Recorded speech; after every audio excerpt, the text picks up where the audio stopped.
ಇದನ್ನ ಬಿಟ್ಟು ನೀವೇನಾದ್ರೂ ಬೇರೆ ಏನಾದ್ರು ಬಿಸ್ನೆಸ್ ಏನಾದ್ರು ಮಾಡ್ತಿದ್ದೀರಾ ಹೊರಗಡೆ? ನನ್ನ ಹೊಟ್ಟೆಪಾಡ ಬಿಸ್ನೆಸ್. ನನ್ನ ಮನೆ ನಡೀತಿರೋದು ಬಿಸ್ನೆಸ್ ಇಂದ. ನಾನು ಸಿನಿಮಾ ನಂಬ್ಕೊಂಡು ಕೂತ್ಕೊಂಡಿರಕ್ಕಾಗಲ್ಲ. ಶಾರುಖ್ ಖಾನ್ ಅವ್ರ ಮಗನ ಜೊತೆಗೆ ನಿಮ್ದೊಂದು ವಿಡಿಯೋ ವೈರಲ್ ಆಗುತ್ತೆ, ಮೀಡಿಯಾಗಳಲ್ಲೆಲ್ಲ ಬಂತು. ನಮ್ಮ ಪಾಪ ಏನು ತಪ್ಪು ಮಾಡಿಲ್ಲ. ಮಾಧ್ಯಮದವರು ಸ್ವಲ್ಪ ಬೇರೆ ರೀತಿ ಅದನ್ನ ತಿರುಗಿಸ್ಬಿಟ್ಟು ಅವ್ನ ಜನಕ್ಕೆ ತೋರಿಸ್ದ, ನಮ್ಮ ಕರ್ನಾಟಕದ ಜನಕ್ಕೆ ಅವಮಾನ ಮಾಡ್ದ, ಅದು ಮಾಡ್ದ, ಇದು ಮಾಡ್ದ ಅಂತ ಹೇಳಿ. ನಟ ದರ್ಶನ್ ಅವರ ಅಭಿಮಾನಿಗಳು ಸ್ವಲ್ಪ ಕೋಪಗೊಳ್ತಾರೆ ಆ ಇಂಟರ್ವ್ಯೂನ ಗಮನಿಸಿದ ನಂತರ. ಏನಾಯ್ತು?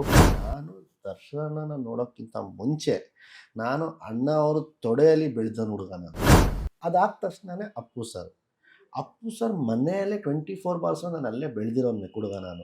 ಇನ್ನೊಬ್ರು ಬೇಜಾರು ಮಾಡ್ಕೊಂಡು nut is not my problem. ನಾನು ಖುಷಿಪಟ್ಟು ಹೇಳ್ಕೊಂಡು ಆಣೆದ್ದು 2 ಹಲ್ಲಿರುತ್ತೆ, ಒಂದು ತೋರಿಸೋದು, ಒಂದು ತಿನ್ನೋದು. ಈಗ ನೀವು ಲೆಕ್ಕ ಹಾಕೊಳ್ಳಿ ಇವಾಗ ನಾನು ಯಾವ ಥರ ಹಲ್ಲು ಅಂತ. ಈ ಇನ್ಸಿಡೆಂಟ್ ಆದ್ಮೇಲೆ ಭೇಟಿ ಮಾಡಿದ್ರಾ? ಇಲ್ಲ ಸರ್, ನಾನು ಭೇಟಿ ಆಗಿಲ್ಲ. ಭೇಟಿ ಆಗಬೇಕಾಗಿತ್ತು. ಕೆಲವೊಂದು ಕಾರಣಗಳಿಂದ, ಕೆಲವೊಂದು ಸಂದರ್ಭಗಳಿಂದ ಭೇಟಿ ಆಗಿಲ್ಲ. ನೆಕ್ಸ್ಟ್ ಕ್ವಶನ್, ನಂಗೆ ಸಿನಿಮಾ ಜೊತೆಗೆ ಈಗ ಒಂದು ಕ್ವಶನ್ ಇದೇ ಇರುತ್ತೆ, ಇದನ್ನ ಬಿಟ್ಟು ನೀವೇನಾದ್ರೂ ಬೇರೆ ಏನಾದ್ರು ಬಿಸ್ನೆಸ್ ಏನಾದ್ರು ಮಾಡ್ತಿದ್ದೀರಾ ಹೊರಗಡೆ? ಇದನ್ನೇ ಕಂಪ್ಲೀಟ್ ಆಗಿ ಇದ್ರ ಕಡೆನೇ ಫೋಕಸ್ ಆಗ್ಬಿಟ್ಟಿದ್ದೀರಾ? ನಾನು ಮುಂಚೆನೂ ಸಾರಸ್ತಿ ಹೇಳಿದ್ದೀನಿ, ಐ ಆಮ್ ಪಕ್ಕ ಬಿಸ್ನೆಸ್ ಮ್ಯಾನ್. ಆ ಬಿಸ್ನೆಸ್ ಮ್ಯಾನ್ ಆದ್ರೆ ನಾವು ಕಲಾವಿದ. ಏನಕ್ಕಂದ್ರೆ ನನ್ನ ಹೊಟ್ಟೆಪಾಡ ಬಿಸ್ನೆಸ್. ನನ್ನ ಮನೆ ನಡೀತಿರೋದು ಬಿಸ್ನೆಸ್ ಇಂದ. ನಾನು ಸಿನಿಮಾ ನಂಬ್ಕೊಂಡು ಕೂತ್ಕೊಂಡಿರಕ್ಕಾಗಲ್ಲ. ಸೊ ಅದಕ್ಕೆ ಫಸ್ಟ್ ಬಿಸ್ನೆಸ್ ಜೊತೆ ಸಿನಿಮಾ ಎರಡು ಬ್ಯಾಲೆನ್ಸ್ ಮಾಡ್ತೀನಿ. Independent business man. Yes. Okay. ಇನ್ನೊಂದು ಕ್ವಶನ್, ಯಾರೋ ನನ್ನ ಫ್ರೆಂಡ್ ಕೇಳೋರು, ಅವ್ರು ಒಬ್ಬರೇ ಮಗನ ಅಥವಾ ಫ್ಯಾಮಿಲಿಲಿ ಅವ್ರಿಗೆ ಅಣ್ಣ ತಮ್ಮ ಇದಾರಾ ಅಂತ ಕೇಳ್ತಿರು ನನ್ನನ್ನ. ನಾನು ಒಬ್ಬನೇ ಮಗ ಸರ್, ನನ್ನ ಅಕ್ಕ ಇದ್ದಾರೆ. ನಾವಿಬ್ರು, ಅಕ್ಕ ದೊಡ್ಡವರು, ನಾನು ಚಿಕ್ಕವನು. ಓಕೆ. ನೆಕ್ಸ್ಟ್ ಕ್ವಶನ್ ಬಂದು, ಇವರು ಶಾರುಖ್ ಖಾನ್ ಅವ್ರ ಮಗನ ಜೊತೆಗೆ ನಿಮ್ದೊಂದು ವಿಡಿಯೋ ವೈರಲ್ ಆಗುತ್ತೆ, ಮೀಡಿಯಾಗಳಲ್ಲೆಲ್ಲ ಬಂತು. ಹೇಗೆ ಬಾಂಡಿಂಗ್ ಅವ್ರ ಜೊತೆ? ಅಂದರೆ 2017 ನಾನು ಬಾಂಬೆಗೆ ಶಿಫ್ಟ್ ಆಗಿದೆ, ಅನುಪಮ್ ಕೆರೆ ಅಕಾಡೆಮಿಯಲ್ಲಿ ಆಕ್ಟಿಂಗ್ ಕ್ಲಾಸಸ್ ಕಲಿಯುವಾಗ. ಸೊ ಅಲ್ಲಿ ಒಂದು ಎಕ್ಸ್ಪ್ರೆಸಿಟ್ ಮುಖಾಂತರ ನಾನು ಅವನ್ನ ಭೇಟಿ ಆಗ್ತೀನಿ, ಒಂದು ಫ್ರೆಂಡ್ಶಿಪ್ ಆಗುತ್ತೆ. ಅಷ್ಟೇ. ಅವನು ಒಂಥರ ಏನಪ್ಪ ಹಂಗೇನೆ, ನಾನು ಸ್ವಲ್ಪ ಹಂಗೇನೆ. ಅಂದರೆ ಡೈಲಿ ಮಾತಾಡಬೇಕು, ಡೈಲಿ ನಾನು ಆ ಥರ ಯಾರ ಜೊತೆನೂ ಇಲ್ಲ. ನಾನು ನನಗೆ ಯಾವಾಗ ಮೂಡ್ ಬರುತ್ತೋ ನಾನು ಫೋನ್ ಮಾಡಿ 1 hour 2 hour ಮಾತಾಡ್ತೀವಿ. ಇಲ್ಲಾಂದರೆ 6 ತಿಂಗಳು 7 ತಿಂಗಳು ಮಾತಾಡಲ್ಲ. ನಾವು ಸಿಗಬೇಕು ಅಂತ ಮನಸ್ಸು ನಾನು ಸಿಗಲ್ಲ. ಆಯಿತು, ತುಂಬ ನೆನೆಸ್ಕೊಂಡ್ರೆ ಫೋನ್ ಮಾಡ್ತೀನಿ, ಬಾ ಸಿಗೋಣ ಅಂದರೆ ಊಟಕ್ಕೆ ಸೇರ್ತೀವಿ, ಇಲ್ಲ ಕಾಫಿ ಗೀಫಿ ಹಿಂಗೆಲ್ಲ ಸೇರ್ತೀವಿ. ಆ ಥರ ಅಂದರೆ ಇಷ್ಟೇ ನನ್ನ ಫ್ರೆಂಡ್ಶಿಪ್ ಹಾಗೆ. ನಾನು ಜಾಸ್ತಿ ಡೈಲಿ ಫೋನ್ ಮಾಡ್ಕೊಂಡು ನೀನು ನಡೀತಿದ್ದೆ ಮಗ ಹಂಗೆ ಹಿಂಗೆ, ನಾನು ಯಾವ ಜೊತೆ ಹಂಗಿಲ್ಲ. ಸೊ ಇಷ್ಟೇ ಇರೋದು ಬಾಂಡಿಂಗು. ಅವ್ನು ಪಾಪ ಬೆಂಗಳೂರು ಬರ್ತಿದ್ದ, ಒಂದು ಕಾಫಿ ಶಾಪ್, ಒಂದು ರೆಸ್ಟೋರೆಂಟ್ ಏನೋ ಒಂದು ಓಪನ್ ಮಾಡೋಕ್ಕೆ. ಸೊ ನಂಗೆ ಹೇಳ್ದ ಅವನು, ನೀನು ಬೆಂಗಳೂರು ಬರ್ತಾಯಿದ್ದೀನಿ ನಾನು ಫಸ್ಟ್ ಟೈಮು, ನೀನು ಬಾ ಅಂತ ಹೇಳಿ. ಸರಿ, ಅವ್ನು ಪಾಪ ನಮ್ಮೂರಿಗೆ ಬರ್ತಾವೆ, ನಾನು ಹೋಗಿಲ್ಲ ಅಂದರೆ ಹೆಂಗೆ, ಸರಿ ಆಯಿತು ಅಂತ ಕಾಲ್ಗಿರಿಯೆಲ್ಲ ಏರ್ಪೋರ್ಟ್ಗೆ ಕಳಿಸಿದ್ದೆ, ಪಿಕಪ್ ಎಲ್ಲ ಮಾಡಿ. ಅದಾದಮೇಲೆ ಅವನ ಜೊತೆ ಅಲ್ಲಿ ಹೋದೆ. ಅಲ್ಲೊಂದು ಚಿಕ್ಕದು ಇನ್ಸಿಡೆಂಟ್ ಆಯಿತು. ಅಥವಾ ಎಲ್ಲರೂ ಮಾಧ್ಯಮದಲ್ಲಿ ಇದು ಟಿವಿಯಲ್ಲೆಲ್ಲ ನೋಡಿರ್ತೀರ. ಅದು ಅದಕ್ಕೆ ಉತ್ತರ ಕೊಡ್ಬೇಕಂದ್ರೆ ವೆರಿ ಸಿಂಪಲ್ ಸರ್. ಅವ್ನ ಪಾಪ ಏನು ತಪ್ಪು ಮಾಡಿಲ್ಲ. ಜನ ಅಲ್ಲ, ಮಾಧ್ಯಮದವರು ಸ್ವಲ್ಪ ಬೇರೆ ರೀತಿ ಅದನ್ನು ತಿರುಗಿಸ್ಬಿಟ್ಟು ಅವ್ನ ಜನಕ್ಕೆ ತೋರಿಸ್ದ, ನಮ್ಮ ಕರ್ನಾಟಕದ ಜನಕ್ಕೆ ಅವಮಾನ ಮಾಡ್ದ, ಅದು ಮಾಡ್ದ, ಇದು ಮಾಡ್ದ ಅಂತ ಹೇಳಿ. ಅವ್ನು ಯಾರಿಗೂ ಅವಮಾನ ಮಾಡಲಿಲ್ಲ ಸರ್. ಮಾಡಿದ್ರೆ ನಾನೇ ಅವನ್ನ ಬಿಡ್ತಾ ಇರಲಿಲ್ಲ. ಏನಕ್ಕಂದ್ರೆ ಅವ್ನು ನನ್ನ ಊರಿಗೆ ಬಂದ್ಬಿಟ್ಟು ನನ್ನ ಜನನ ಮಾಡ್ತಿದ್ದು ನಾನು ಬಿಡ್ತಿದ್ನ ಸರ್. ನನ್ನ ಫ್ರೆಂಡು ಇನ್ನೊಂದು ಪಕ್ಕದ ಸೈಡು. ನನ್ನ ನಾಡು ನನ್ನ ಭಾಷೆಗೆ ಅಂತ ಯಾರು ಬೆಳೆದು ತೋರಿಸೋ ನಾನಂತೂ ಇರೋನು ವ್ಯಕ್ತಿ ಅಲ್ಲ. ಹೆಂಗಂದ್ರೆ ನನಗೆ ಅಷ್ಟೊಂದು ಅಭಿಮಾನ, ಸ್ವಾಭಿಮಾನವೂ ಇದೆ, ಭಾಷೆ ಮೇಲೆ ಅಷ್ಟೊಂದು ಪ್ರೀತಿ ನನಗೆ. ನನ್ನ ಭಾಷೆ, ನನ್ನ ನಾಡು, ನನ್ನ ಜನ ಅಂದರೆ ಅವ್ನು ತೋರಿಸೋ ನನ್ನ ಫ್ರೆಂಡ್ಗೆ ನಾನು ಅವ್ನ ಪಕ್ಕದಲ್ಲಿ ನಿಂತಿದ್ದೆ. ಫ್ರೆಂಡಿಗೆ ತೋರಿದ ಅದು? ಹೌದು. ಅದೇನಾಗಿತ್ತು ಇನ್ಸಿಡೆಂಟ್ ಅಂದರೆ, ಅವನು ನಾವೇನು ಎಕ್ಸ್ಪೆಕ್ಟ್ ಮಾಡಿದ್ವು ಜನ, ಅದು 1:3 ಜನ ಅಲ್ಲಿ ಸೇರಿಬಿಟ್ಟಿದ್ರು. ಪಾಪ ಅವನ ನೋಡೋಕ್ಕೆ ಶಾರುಖ್ ಖಾನ್ ಮಗ ಅಂತ ಹೇಳಿ. ಇವಾಗ ಮುಗೀತಿಲ್ಲ, ಫಂಕ್ಷನ್ಸ್ ಎಲ್ಲ ಮುಗೀತಿ. ಇವಾಗ ನಾವು ಎಕ್ಸಿಟ್ ಆಗಬೇಕು ಹೋಟೆಲ್ಗೆ, ಆಗ್ತಾ ಇಲ್ಲ. ಎಲ್ರಿಗೂ ಫೋಟೋ ಬೇಕು, ಅವ್ನು ಇಷ್ಟ ಅಂತ ಕೊಡ್ತಾನೆ. ಎಲ್ಲರೂ ಮೈ ಮೇಲೆ ಬೀಳ್ತಾ ಇದ್ರು. ಅಲ್ಲಿ ಯಾರಿಗೂ ಹ್ಯಾಂಡಲ್ ಮಾಡೋಕ್ಕಾಗ್ತಿಲ್ಲ. ಅವ್ನ ಮ್ಯಾನೇಜರೇ ಅವ್ನ ಫ್ರೆಂಡ್, ಅವ್ನ ಬೆಸ್ಟ್ ಫ್ರೆಂಡ್ ಅವ್ನ ಮ್ಯಾನೇಜರ್. ಅವನು ಇಲ್ಲಿ ನಮ್ಮೆಲ್ಲರ ಮುಂದೆ ಬಂದ್ಬಿಟ್ಟು ಶೋ ಆಫ್ ಮಾಡ್ದ. 20 ನಿಮಿಷ ನೋಡಿ ಹೆಂಗೆ ಖಾಲಿ ಮಾಡಿಸ್ತೀನಿ ನಾನು, ಡಿಪಾರ್ಟ್ಮೆಂಟ್ ಸಪೋರ್ಟ್ ಬೋನ್ ಸಪೋರ್ಟ್ ಮಾಡಿ 20 ನಿಮಿಷ ಎಲ್ಲೇ ಕೂತ್ಕೊಳ್ಳಿ ಅಂತ ಹೇಳ್ಬಿಟ್ಟು ಅವ್ನು ಹೊರಗಡೆ ಹೋದ. ನೋಡ್ತಾ 45 ಮಿನಿಟ್ಸ್ ಆಗೋಯ್ತು. ಇವನು ಬಡ್ಡಿ ಮಗ ದೊಡ್ಡದಾಗಿ ಹೇಳ್ಬಿಟ್ಟು ಹೋದಲ್ಲ, ಎಲ್ಗೂ ಕಾಣಿಸ್ಕೊಳ್ತಾನೆ ಇಲ್ವಲ್ಲ ಅಂತ. ಅಲ್ಲೇ ಹತ್ತದಲ್ಲಿ ಬಾಲ್ಕನಿ ಇತ್ತು. ನಾನು ಅವನೆಲ್ಲ ಆಚೆ ಬಂದು ನಿಂತ್ವಿ. ಅವ್ನು ಅಲ್ಲೇ ಮುಂದೆ ನಿಂತಿದ್ದ ಕೆಳಗಡೆ. ಏನಾಯ್ತು ಅಂತ ಕೇಳಿದ್ವಿ. ಇಲ್ಲ ಮಗ ಅಂದ್ರೆ ಫ್ರೆಂಡ್ಶಿಪ್ ವೇಲಿ ಫ್ರೆಂಡ್ಗೆ ಅದು ಫನ್ ಆಗಿ ಅದು ಮಾಡಿರೋದು. ಅದು ವಿಡಿಯೋಗಳು ವೈರಲ್ ಆಗಿ ಹಿಂಗೆಲ್ಲ ಆಯ್ತು. ನಿಮ್ಮ ಇತ್ತೀಚಿನ ಒಂದು ಇಂಟರ್ವ್ಯೂ ಮಾಧ್ಯಮಗಳಲ್ಲಿ ಪ್ರಸಾರ ಆಗುತ್ತೆ. ತದನಂತರ ನಟ ದರ್ಶನ್ ಅವರ ಅಭಿಮಾನಿಗಳು ಸ್ವಲ್ಪ ಕೋಪಗೊಳ್ತಾರೆ ಆ ಇಂಟರ್ವ್ಯೂನ ಗಮನಿಸಿದ ನಂತರ. ಏನಾಯ್ತು? ನೀವು ಯಾವ ಉದ್ದೇಶದಿಂದ ಹೇಳಿದ್ರಿ? ಯಾವ ಇಂಟರ್ವ್ಯೂ ಸರ್? ಒಂದು ಇಂಟರ್ವ್ಯೂ ಕೇಳ್ತಾರೆ ನಿಮ್ಮನ್ನ, ನಿಮಗೆ ಇನ್ಸ್ಪಿರೇಷನ್ ಯಾರು ಅನ್ನೋ ಕೇಳ್ತಾರೆ. ಆಗ ನೀವು ನನಗೆ ಡಾಕ್ಟರ್ ರಾಜ್ಕುಮಾರ್ ಅವ್ರು ಬಿಟ್ಟರೆ ನನಗೆ ಪುನೀತ್ ರಾಜ್ಕುಮಾರ್ ಅಂತ ನೀವು ಹೇಳ್ತೀರಿ. ಅವಾಗ ಅಲ್ಲಿ ಕೆಳಗಡೆ ಕಮೆಂಟ್ಸ್ ಅಲ್ಲೆಲ್ಲ ನಾವು ತುಂಬಾ ಕೋಪಗೊಳ್ತಾರೆ ಅವರು ಫ್ಯಾನ್ಸ್ಗಳು. ನೀವೆಲ್ಲ ಜೊತೆಲಿದ್ರಿ, ನೀವೆಲ್ಲ ಆಗ ಈಗೆಲ್ಲ ಮರ್ತು ಬಿಟ್ಟಿದ್ರಿ, ಈಗ ಪರಿಸ್ಥಿತಿ ಹಿಂಗಿದೆ ಅನ್ನೋ ಕಾರಣಕ್ಕೆ ಅಂತ. ಸೊ ನಿಮ್ಗೆ ಯಾವ ಉದ್ದೇಶದಿಂದ ನೀವು ಆ ಥರ ಹೇಳಿದ್ರಿ? ಏನ್ ವಿಷಯ ಅದು? ಇವಾಗ ಸಿಂಪಲ್ ವೇಲಿ ಹೇಳ್ತೀನಿ ನೋಡಿ ಸರ್. ನಾನು ಎಲ್ಲ ಕಡೆನೂ ಹೇಳಿದ್ದೀನಿ, ನನಗೆ ನಿಜ ಜೀವನದಲ್ಲಿ ಅಣ್ಣ ಇಲ್ಲ. ಆದರೆ ದರ್ಶನನ ಆ ಜಾಗನ ತುಂಬಿದ್ರು, ಆ ಜವಾಬ್ದಾರಿನ ಅವ್ರು ನೆರವೇರಿಸಿದ್ರು, ನನಗೆ ಬೆನ್ನು ತಟ್ಟಿದ್ರು. ಅವ್ನ ಅಣ್ಣನ ಸ್ಥಾನನ ಅವ್ರು ಏನು ಕರ್ತವ್ಯನೋ ಅವ್ರು ಅದನ್ನು ನಿಭಾಯಿಸಿದ್ರು. ಕರೆಕ್ಟಾ ಸರ್? ಒಂದು. ಎರಡನೇ ನಾನು ಏನು ಹೇಳಿದೆ ಅಲ್ಲಿ, ನಾನು ಇನ್ಸ್ಪಿರೇಷನ್ ಆಗಿದ್ದು ಅಣ್ಣ ಅವರು ಮತ್ತು ಅಪ್ಪು ಸರ್ ಅಂತ ಹೇಳಿದೆ. ಈಗ ತಪ್ಪೆಲ್ಲಿ ಬಂತು ಸರ್? ನಾನಿಲ್ಲಿ ದರ್ಶನ ನನ್ನ ಅಣ್ಣ ಇಲ್ಲ, ನಾನು ದರ್ಶನ ನನಗೆ ಏನು ಇನ್ಸ್ಪಿರೇಷನ್ ಇಲ್ಲ, ನಾನು ಆ ಥರ ಏನಾದರೂ ಹೇಳಿದ್ನ? ನಾನು ಯಾರ ಹೆಸರು ತೊಗೊಂಡೆ? ನಾನು ದರ್ಶನನ ನೋಡೋಕ್ಕಿಂತ ಮುಂಚೆ ನಾನು ಅಣ್ಣ ಅವರು ತೊಡೆಯಲ್ಲಿ ಬೆಳೆದ ಹುಡುಗ ನಾನು. ಅವ್ರ ಹತ್ರ ಆವಾಗಲೇ ಅವ್ರಿಗೆ ತಲೆ ತಿಂತಾಯಿದ್ದೆ ನಾನು. ಅದು ಹೆಂಗೆ ಆ್ಯಕ್ಟಿಂಗ್ ಮಾಡೋದು, ಇದು ಹೆಂಗೆ ಮಾಡೋದು, ಅದು ಮಾಡೋದು ಅಂತ. ಆವಾಗಲೇ ನಮ್ಮ ಅಪ್ಪ ಬೈಯೋರು. ಆವಾಗಲೇ ಅಣ್ಣವ್ರು ನನಗೆ ಹೇಳ್ತಾಯಿದ್ರು, ಕಲಾವಿದನ ಕಣ್ಣು ತುಂಬ ಚೆನ್ನಾಗಿರಬೇಕು, ಇವ್ನ ಕಣ್ಣು ತುಂಬ ಚೆನ್ನಾಗಿದೆ, ಮುಂದಿನ ದಿನಗಳಲ್ಲಿ ಇವ್ನು ಕಲಾವಿದ ಆಗ್ತಾನೆ ನೋಡಿ ಅಂತೇಳಿ. ಅಪ್ಪ ಅವ್ರು ಬೈಯೋರು, ಅಣ್ಣ ಸುಮ್ಮನೆ ಇರಿ, ಅವ್ನ ತಲೆಗೆ ಆ ಥರ ಎಲ್ಲ ಬುದ್ಧಿ ಆಗ್ಬೇಡಿ, ಚಿಕ್ಕ ವಯಸ್ಸಿಂದ ಅವ್ನು ಹುಚ್ಚ ಆಗ್ಬಿಡು. ಅಂದರೆ ಆ ಕಾಲದಿಂದ ನನಗೆ ಸಿನಿಮಾನೇ. ಅದಾದ ತಕ್ಷಣವೇ ಅಪ್ಪು ಸರ್ ಮನೆಯಲ್ಲೇ 24 ನಾನು ಅಲ್ಲೇ ಬೆಳೆದಿರೋನು ಹುಡುಗ ನಾನು. ಅಣ್ಣವ್ರ ಮನೆಯಲ್ಲೇ ಬಿದ್ದಿದ್ದೆ ನಾನು ಬೆಳಗ್ಗೆಯಿಂದ ಸಾಯಂಕಾಲವರೆಗೂ. ಅವ್ರು ಜಿಮ್ ಮಾಡ್ತಿದ್ದೆ, ನಾನು ಜಿಮ್ ಮಾಡ್ತಾಯಿದ್ದೆ. ಎವ್ರಿ ಡೇ ಅಪ್ಪು ಸರ್ ನನ್ನ ಬಂದು ಸಾಯಂಕಾಲ ಪಿಕಪ್ ಮಾಡ್ಕೊಂಡು ಅವ್ರ ಮನೆಗೆ ಕರ್ಕೊಂಡು ಹೋಗಬೇಕಾಗಿತ್ತು. ಅವ್ರ ವರ್ಕೌಟ್ ಟೈಮ್ಗೆ ನಾನು ಅಲ್ಲಿ ಇರಬೇಕಾಗಿತ್ತು. ಅಂದರೆ ಅವ್ರು ಜಿಮ್ ಈಗ ಡಂಬಲ್ ಪ್ರೆಸ್ ಮಾಡ್ತಂದ್ರೆ ಆ ಡಂಬಲ್ ಎತ್ತು ಕೊಡೋ ವ್ಯಕ್ತಿ ನಾನು. ಅಂದರೆ ಆ ಒಡನಾಟ ಇತ್ತು. ಅಲ್ಲೇ ತಿನ್ಕೊಂಡು ಎಷ್ಟೋ ದಿನಗಳು ಅಲ್ಲೇ ಮಲ್ಕೊಂಡಿದ್ದೀನಿ. ಸೊ ಅವ್ರನ್ನ ನೋಡಿ ಬೆಳೆದಿರೋದ್ರಾಗೆ ಈಗ ಇನ್ಸ್ಪಿರೇಷನ್ ಯಾರು ಆಗ್ತಾರೆ ಸರ್? ಅಣ್ಣವರೇ ಆಗ್ತಾರೆ, ಅಪ್ಪು ಸರ್ ಆಗ್ತಾರೆ. ಈಗ ನನ್ನ ಸುಳ್ಳಿಗೆ ಇವಾಗ ನಾನು ಆ ದರ್ಶನ ಅಂತ ಹೇಳ್ಬಿಟ್ರೆ ಅಲ್ಲಿ ತಪ್ಪಾಗಲ್ವಾ? ಫಸ್ಟ್ ಇನ್ಸ್ಪಿರೇಷನ್ ಯಾರು ನಿಮಗೆ ಅಂತೇಳಿ ನಾನು ಅವ್ರ ಹೆಸರುಗಳು ತಗೊಂಡೆ. ಇವರು ನನಗೆ ಇನ್ಸ್ಪಿರೇಷನ್. ಫಸ್ಟ್ ಇನ್ಸ್ಪಿರೇಷನ್ ಯಾರು ನನಗೆ? ಅಣ್ಣ ಅವರು, ಅಪ್ಪು ಸರ್, ಅದಾದಮೇಲೆ ನಮ್ಮ ಅಣ್ಣ.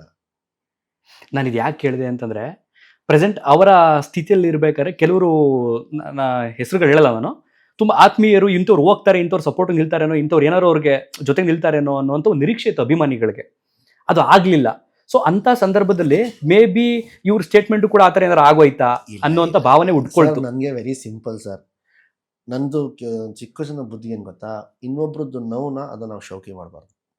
ಇನ್ನೊಬ್ರದ್ದು ನೋವನ್ನ ನಾವು ಅದನ್ನು ಅಡ್ವಾಂಟೇಜ್ ತೊಗೊಳ್ಬಾರ್ದು. ಇನ್ನೊಬ್ರದ್ದು ನೋವನ್ನ ನಾವು TRP ಆಗಿ ತೊಗೊಳ್ಬಾರ್ದು. ಯಾಕಂದರೆ ಅವ್ರ ಜೀವನದಲ್ಲಿ ಅವ್ರು ಆ ನೋವು ಅನುಭವಿಸಿದಾಗ ಅವ್ರಿಗೆ ಆ ನೋವು ಗೊತ್ತಿರುತ್ತೆ. ಸತ್ಯ ಅಲ್ವಾ? ನಮ್ಮ ಮೇಲೆ ಬಿದ್ದ ಮೇಲೆ ಆಮೇಲೆ ಅಯ್ಯಯ್ಯೋ ದೇವ್ರೆ ಅಂದರೆ ಆವಾಗ ನಮಗೆ ಎಲ್ಲರೂ ಬೆಳು ತೋರ್ತಾರೆ, ನೋಡು ಅವತ್ತು ನೋಡು ಹಂಗೆ ನೀವು ವಾಪಸ್ ಈಗ ತಗೋ ಅಂತೇಳಿ. ಅದಕ್ಕೆ ಏನಕ್ಕೆ ಸರ್? ಅದಕ್ಕೆ ನಾನು ಎಲ್ಲೂ ಕಾಣಿಸ್ಕೊಂಡಿಲ್ಲ. ಆಮೇಲೆ ನಾನು ಏನು ಮಾಡಬೇಕು ಅದು ನಾನು ಮಾಡಿದ್ದೀನಿ. ಅವ್ರಿಗೆ ನಾನು ಏನು ಸಾಥ್ ಕೊಡಬೇಕು ಅದು ನಾನು ಸಾಥ್ ಕೊಟ್ಟಿದ್ದೀನಿ.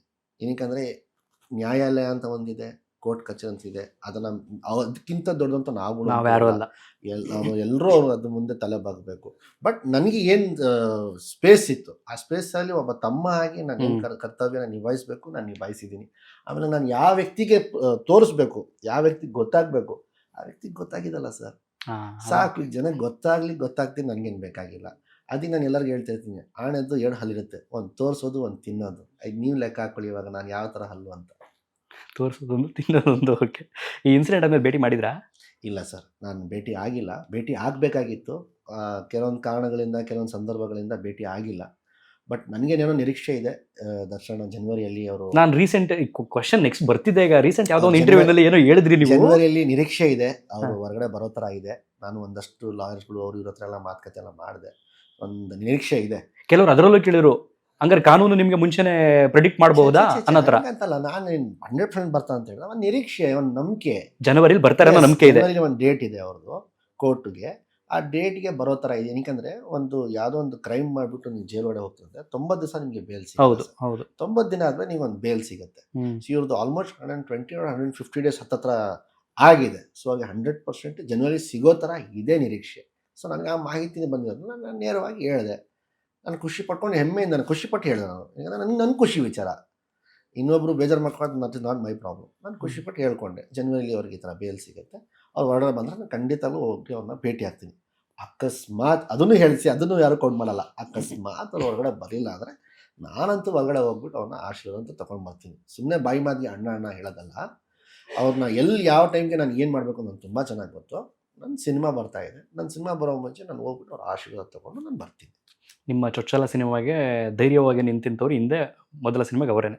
ಸೊ ಈ ಆಚೆ ಇದ್ದರೆ ಬಹುಶಃ ಈ ಸಿನಿಮಾಗೂ ಸಪೋರ್ಟ್ ಮಾಡ್ಕೊಂಡು ಖಂಡಿತವಾಗ್ಲೂ ಮಾಡ್ತಿದ್ರು ಸರ್. ಓಕೆ, ಈಗ ಒಂದು ಕಾನ್ಸೆಪ್ಟ್ ಕೇಳಿದೆ, ರಾಜ್ಯಾದ್ಯಂತ ಪ್ರವಾಸ ಮಾಡಬೇಕು, ಯಾಕೆಂದರೆ ಯಾಕಿಷ್ಟು ಬೇಗ ಇಂಟರ್ವ್ಯೂ ಮಾಡ್ತಿದ್ದೀರಿ ಅಂತಂದರೆ ಇನ್ನು ಸಿನಿಮಾ ರಿಲೀಸ್ ಡೇಟ್ ತುಂಬ ದೂರ ಇದೆಯಲ್ಲ ಅಂತ ಕೇಳಿದ್ದಕ್ಕೆಲ್ಲ ಅವರು ತುಂಬ ಓಡಾಡ್ತಿದ್ದಾರೆ, ತುಂಬ ಎಫರ್ಟ್ ಆಗ್ತಿದ್ದಾರೆ. ನಾನು ಕೇಳಿದೆ, ಇಷ್ಟೊಂದು ರಿಸ್ಕ್ ಯಾಕೆ ತೊಗೊಳ್ತಿದ್ದಾರೆ, ಏನು ಕಾರಣ ಇರಬಹುದು ಅಂತ. ನಮ್ಮ ಪರಿಚಯದವ್ರ ಹೆಸರು ಹೊಡೆಯಾಗಿ ಇಲ್ಲೇ ಇದ್ದವ್ರು ಹೇಳ್ತೀನಿ, ಬೇರೆಯವರಾಗಿರೋ ನನ್ನ ಪ್ರಕಾರ ಇವ್ರ ಜಾಗದಲ್ಲಿ ನಿಂತ್ಕೊಂಡಿದ್ರೆ ಥಾಯ್ಲೆಂಡಲ್ಲೋ ಇಲ್ಲ ಫಾರಿನಲ್ಲೋ ಎಲ್ಲೋ ಕುತ್ಕೊಂಡ್ಬಿಟ್ಟು ಸಿನಿಮಾ ರಿಲೀಸ್ ಡೇಟ್ ಆಯ್ತಾ ಓಕೆ ನಾನು ವಾರ ಬರ್ತೀನಿ ಅಲ್ಲಿ ಇಲ್ಲಿ ಸೇರೋಣ, ಹೀರೋಯಿನ್ ಹೀರೋ ಕರ್ಕೊ ಎಲ್ಲರೂ ಒಂದ್ ಕಡೆ ಒಂದೆರಡು ಇವೆಂಟ್ ಮಾಡ್ಬಿಟ್ಟು ಮುಗಿಸ್ಬೋಣ ಅಂತಾರೆ. ಬಟ್ ಇವ್ರು ಹಂಗೆ ಮಾಡ್ತಿಲ್ಲ, ತುಂಬಾ ಎಫರ್ಟ್ ಆಗ್ತಾ ಇದ್ದಾರೆ ಅಂತಂದ್ರು. ಏನು ಉದ್ದೇಶ? ಉದ್ದೇಶ ಏನು ಸರ್, ಸಿನಿಮಾನ ತಲುಪಿಸ್ತಾ ಇದ್ದೀನಿ ನಾನು ಅಷ್ಟೇ. ಯಾಕಂದ್ರೆ ಜನ ಇವಾಗ ಕನ್ನಡ ಸಿನಿಮಾ ಮೇಲೆ ಒಂದು ನಂಬಿಕೆನೆ ಕಳ್ಕೊಂಡ್ಬಿಟ್ಟಿದ್ದಾರೆ. ಅದು ಅವ್ರ ತಪ್ಪಲ್ಲ, ನಮ್ಗಳು ತಪ್ಪು. ನಾನು ನನ್ನೂ ಸೇರಿಸ್ಕೊಳ್ತಾ ಇದ್ದೀನಿ. ನಾವು ಒಳ್ಳೆ ಸಿನಿಮಾಗಳು ಮಾಡ್ತಾ ಇಲ್ಲ, ಒಳ್ಳೆ ಕಾಂಟೆಂಟ್ ಸಿನಿಮಾಗಳು ಮಾಡ್ತಾ ಇಲ್ಲ. ಪಕ್ಕ ಇಂಡಸ್ಟ್ರಿಗೆ ಬಿಟ್ಟಾಗಿ ನಮ್ಮ ಆಡಿಯನ್ಸ್ ನಾವು ಸ್ಯಾಟಿಸ್ಫೈ ಮಾಡ್ತಾ ಇಲ್ಲ, ಪಕ್ಕ ಇಂಡಸ್ಟ್ರಿ ನಾವು ಏನ್ ಸ್ಯಾಟಿಸ್ಫೈ ಮಾಡ್ತೀವಿ. ಸೊ ನಮ್ದಲ್ಲಿ ಅಷ್ಟು ಲೂಪ್ ಹೋಲ್ಸ್ ಇದೆಯಲ್ಲ, ಅದು ನನ್ನ ಸಿನಿಮಾದಲ್ಲಿ ಇರಬಾರ್ದು ಅಂತ ಹೇಳ್ಬಿಟ್ಟು ನಾವು ಹಗ್ಲು ರಾತ್ರಿ ಕಷ್ಟಪಟ್ಟಿದ್ದೀನಿ. ನಾನು ನನ್ನ ಸಿನಿಮಾದಲ್ಲಿ ಇರಬಾರ್ದು, ಯಾರು ನಾನು ದುಡ್ಡು ಕೊಟ್ಟು ಥಿಯೇಟರ್ ಬಂದು ಸಿನಿಮಾ ಬಂದು ನೋಡ್ತಾರೆ ಮೋಸ ಅಂತೂ ಆಗಬಾರ್ದು. ಬರೋದು ಏನಕ್ಕೆ ಸರ್, ವೆರಿ ಸಿಂಪಲ್, ಎಂಟರ್ಟೈನ್ಮೆಂಟ್ಗೆ. ಅವ್ರಿಗೆ ಎಂಟರ್ಟೈನ್ಮೆಂಟ್ ಮಾಡಿ ಕಳಿಸ್ಬೇಕು. ನಾವು ಅಷ್ಟು ದೊಡ್ಡವರಲ್ಲ ಅವ್ರಿಗೆ ಪಾಠ ಹೇಳ್ಕೊಡೋಕ್ಕೆ, ಮೆಸೇಜ್ ಕೊಡೋಕ್ಕೆ. ನೋ, ಅವ್ರು 2-2 ಗಂಟೆ ಬರಬೇಕು, ಅವ್ರಿಗೆ ರಂಜಿಸಿ ಖುಷಿಪಡಿಸಿ ಥಿಯೇಟ್ರಿಂದ ಆಚೆ ಕಳಿಸ್ಬೇಕು, ಅಷ್ಟೇ ಕೆಲಸ ನಮ್ಮದು. ಸೊ ಅದಕ್ಕೆ ನಾನು ಈ ಬಾರಿ ಏನು ಮಾಡಿದೆ, ಎಂಟೈರ್ ಕರ್ನಾಟಕ ನಾನು ಪ್ರವಾಸ ಮಾಡ್ತೀನಿ. ಪ್ರತಿಯೊಂದು ಹಳ್ಳಿಗೂ ಹೋಗ್ತೀನಿ, ಪ್ರತಿಯೊಂದು ಸ್ಲಮ್ಗೂ ಹೋಗ್ತೀನಿ, ಪ್ರತಿಯೊಂದು ಕಾಲೇಜ್ಗೂ ಹೋಗ್ತೀನಿ. ನೋ ಮ್ಯಾಟರ್ ವಾಟ್, ಯಾರು ನನ್ನ ಜೊತೆ ಬರ್ತಾರೋ ಬಿಡ್ತಾರೋ ನಾನು ಹೋಗ್ತೀನಿ. ಬಹುಶಃ ಯಾವ್ದಾದ್ರು ಒಂದು ಹೊಸ ಪಕ್ಷದ ಚಿಹ್ನೆ ಜೊತೆ ಇಟ್ಕೊಂಡು ಹೋಗ್ಬಿಟ್ರೆ ಎಲ್ಲಾ ಕಡೆ ಪ್ರಚಾರ ಆಗ್ಬಿಡ್ತಿತ್ತಲ್ಲ. ಅಲ್ಲ, ಎಲ್ಲಾ ಕಡೆ ನೀವು ಹೋಗ್ತಿರೋದ್ರಿಂದ 31 ಡಿಸ್ಟ್ರಿಕ್ಟ್ ಸರ್, 88 ತಾಲೂಕುಗಳು ನಾನು ಕವರ್ ಮಾಡ್ಬೇಕಾಗಿದೆ ಈಗ. ಟೋಟಲ್ 50% ಆಲ್ರೆಡಿ ನಾನು ಕವರ್, 50 to 60% ಕವರ್ ಮಾಡಿಬಿಟ್ಟಿದ್ದೀನಿ. ಉತ್ತರ ಕರ್ನಾಟಕ ಆಲ್ಮೋಸ್ಟ್ ಎಲ್ಲ ಮುಗಿಸ್ಕೊಂಡು ಬಂದಿದ್ದೀನಿ. ಈಗ ಕೆಳಗಡೆ ಸೌತ್ ಕರ್ನಾಟಕ, ಅದನ್ನು ಕವರ್ ಮಾಡ್ಕೊಂಡು. ರೆಸ್ಪಾನ್ಸ್ ಹೆಂಗ್ ಸಿಗ್ತಿದೆ ಉತ್ತರ ಕರ್ನಾಟಕ ಸೈಡಲ್ಲಿ? ಸರ್ ಧಾರವಾಡದು ನೀವು ಪ್ರೀ ರಿಲೀಸ್ ನೋಡಿದೆ ತುಂಬಾ ಜನ 55,000 ಪೀಪಲ್ ಸರ್. ಸ್ಟೇಡಿಯಂ ಒಳಗಡೆ 35,000 ಇಂದ 40,000 ಜನ ಇದ್ರು ಸರ್.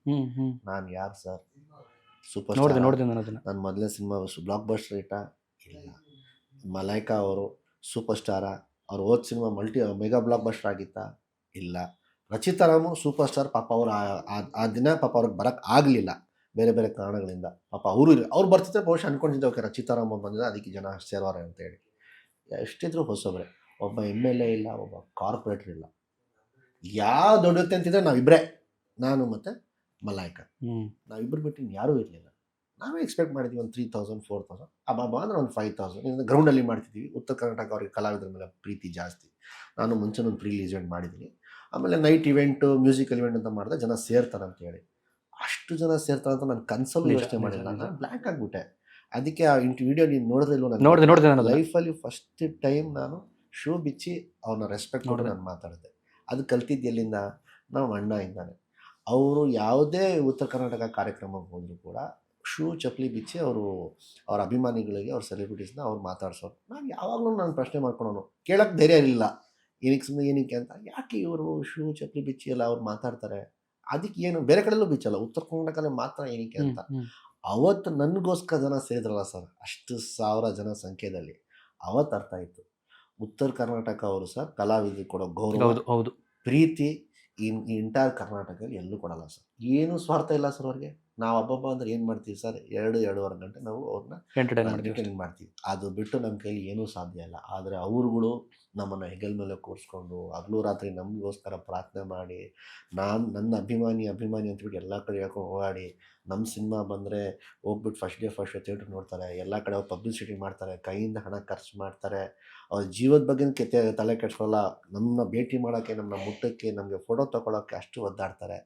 ಆಮೇಲೆ ಉತ್ತರ ಕನ್ನಡಕ್ಕೆ ಹೋದರೆ ಒಟ್ಟು ಅಂದರೆ ಗ್ರ್ಯಾಂಡ್ ವೆಲ್ಕಮ್ ಆಗಿ ನಮ್ಮನ್ನ ವೆಲ್ಕಮ್ ಮಾಡ್ತಾರೆ. ಉತ್ತರ ಕರ್ನಾಟಕಕ್ಕೆ ಹೊಟ್ಟೆ ತುಂಬಿ ಅನ್ನ ಹಾಕ್ತಾರೆ, ಪ್ರೀತಿಯಿಂದ ಕಳಿಸ್ಕೊಡ್ತಾರೆ. ನಾವು ಅದನ್ನ ಏನು ಮಾಡಿದ್ದೀವಿ ಸರ್, ಆ ಋಣ ಅಂತೂ ನಾನಂತೂ ತೀರ್ಸೋಕ್ಕಾಗಲ್ಲ. ಈ ಜೀವನದಲ್ಲೆಲ್ಲ ಇನ್ನೂ 100 ಜನ್ಮ ಎತ್ತುಟ್ಟು ಬಂದರೂ ಕೂಡ ಉತ್ತರ ಕರ್ನಾಟಕ ಜನ ನನಗೆ ತೋರಿಸಿರೋ ಪ್ರೀತಿ ಈ ಕಳ್ಳ ಸಿನಿಮಾಗೆ ಜೀವನದಲ್ಲಿ ನಾನು ಮರೆಯಲ್ಲ.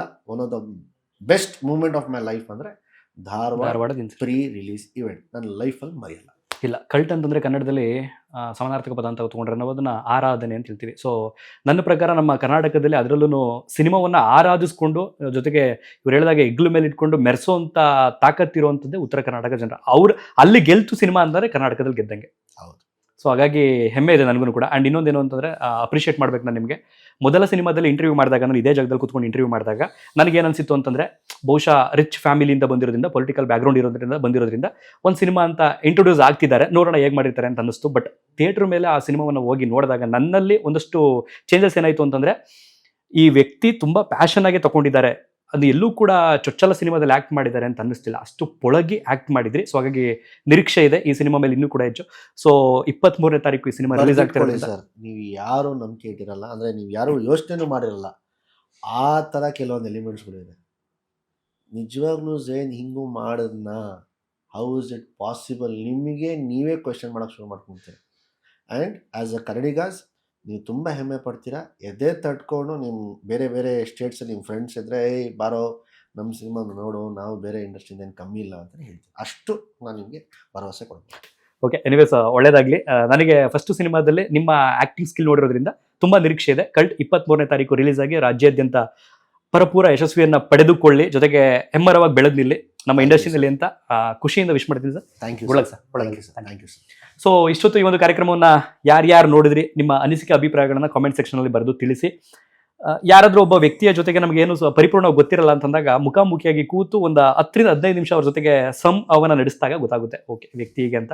ಸೊ ನನಗೆ ತುಂಬ ಖುಷಿ ಆಯಿತು ಈ ಒಂದು ಕಾರ್ಯಕ್ರಮ. Thank you so much. And ಯಾರ್ಯಾರು ಇಷ್ಟೊತ್ತು ಈ ಒಂದು ಕಾರ್ಯಕ್ರಮವನ್ನು ನೋಡಿದ್ರಿ ನಿಮಗೂ ಕೂಡ ತುಂಬ ಹೃದಯದ ಧನ್ಯವಾದಗಳು. Thank you.